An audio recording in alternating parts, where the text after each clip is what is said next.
Just take a look at this. This image, it really tells you everything. We're about to dive deep into the epic history of Rajasthan. And believe me, it's a story of kings, legendary warriors, and these magnificent forts, all forged in fire and literally written in stone. This is the story of a land that just refused to break. So that really begs the question, right? How does a kingdom write its story in stone? And that's exactly what we're going to unpack here. Because you see, in Rajasthan, history isn't tucked away in dusty books. No, it's carved into mountainsides, it's built into these massive, towering fortresses, and it's painted on the walls of palaces. The story of this land is its architecture. All right, first up, the land of kings. It's so important to start here because before you can really get the whole warrior ethos, you have to understand the land itself, this harsh, beautiful, unforgiving land that created them. I mean, just try to picture it. A landscape of sweeping deserts, rocky hills, where every drop of water is precious. This is the environment that shaped Rajasthan. It's a really demanding place. And a place like that, well, it breeds resilience. It forges a fierce sense of identity. Out here, just surviving is a victory. And that simple truth really shaped the character of its people for centuries. And it was out of this fiery landscape that a legendary class of rulers rose up. Rulers who would go on to define the region for, 1,000 years. This was the age of the Rajputs. So what does Rajput even mean? The name itself tells you so much.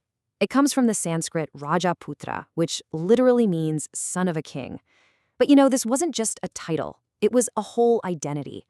It was built on this intense code of honor, of skill in battle, and this absolute duty to protect your land and your people. This warrior ethos, it's the key to understanding everything else that happened. Now here's the thing. This wasn't one single unified kingdom. Not at all. Rajasthan was this complex, shifting mosaic of powerful and often competing clans. Over the centuries, you had different families rise to power. You start with clans like the Prataharas, way back in the 8th century. Then later the Chauhans, the famous Sisodias of Chittorgarh, and the Rathores of Jodhpur. Each one carved out its own domain, creating this patchwork of fiercely independent kingdoms. And if you want one line that just perfectly sums up that Rajput spirit, this is it. This quote, it's attributed to Maharana Pratap of Mewar, one of the most famous Rajput kings, in his defiance of the Mughal Emperor Akbar. I will have my head cut off, but I will not bow it. Wow. I mean, that just captures that uncompromising commitment to sovereignty and honor, doesn't it? It's a feeling that just echoes through the entire history of Rajasthan. But of course, that kind of fierce independence doesn't go unchallenged. It basically turned Rajasthan into a crucible of conflict, as these really powerful outside empires started to set their sights on this strategic piece of land. And this is where those stories got written in stone. These forts, they weren't just fancy palaces.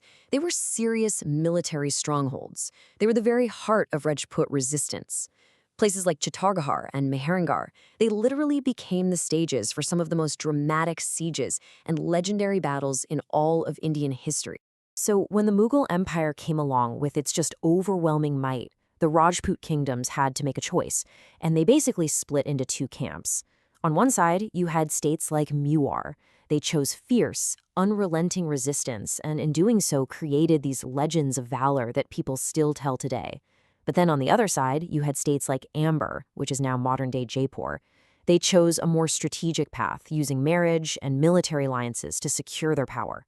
And this led to this absolutely fascinating fusion of Rajput and Mughal culture that you can still see all over a city like Jaipur. And to give you just a little perspective on the sheer scale of these conflicts, think about this number, 8 months. That's how long the Mughal Emperor Akbar's famous siege of Chittorgarh Fortress lasted back in 1567. It was this brutal, drawn-out fight that just shows you the incredible strength of the defenders and the massive power of the armies they were up against. Then came another huge shift, the arrival of the British. The Rajput states, one by one, entered into treaties and became princely states within the British Indian Empire. Now, this did bring an end to the centuries of constant war, both internal and external, but it also meant accepting British oversight. The whole region became officially known as Rajputana, and the kings, well, they kept their titles, but now they were part of a much, much larger imperial machine. So what happened to this incredible history of conflict and courage? Did it just end? No way! It transformed into a living legacy. something you can still see and hear and feel to this very day. And the journey from the battlefield to the world stage, it followed a pretty clear path.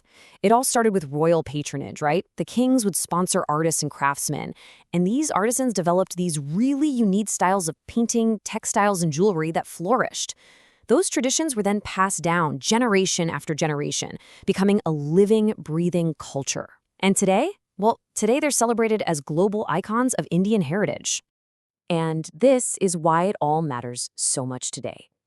History in Rajasthan isn't just something in the past. It has this massive, direct influence on modern identity. It's the engine that fuels the vibrant culture, the music, the art, the incredible festivals. And that living culture, in turn, has become the cornerstone of the modern economy through tourism, inviting the entire world to come and experience this incredible legacy firsthand. Which, brings us full circle, right back to where we started. The great forts of Rajasthan, they still stand, like these silent witnesses to this epic story. They're not besieged by armies anymore, but by visitors from all over the world. They've transformed from symbols of war into these powerful, incredible gateways, allowing us to step right into the past. So, we'll end where we began, with that story written in stone. Rajasthan really shows us that history isn't some static thing. It's a living, breathing force that shapes who we are in the present. And that leaves us with a pretty big question, doesn't it? When history lives on like this, right alongside us, what is our duty to the past? Thanks for joining me for this explainer.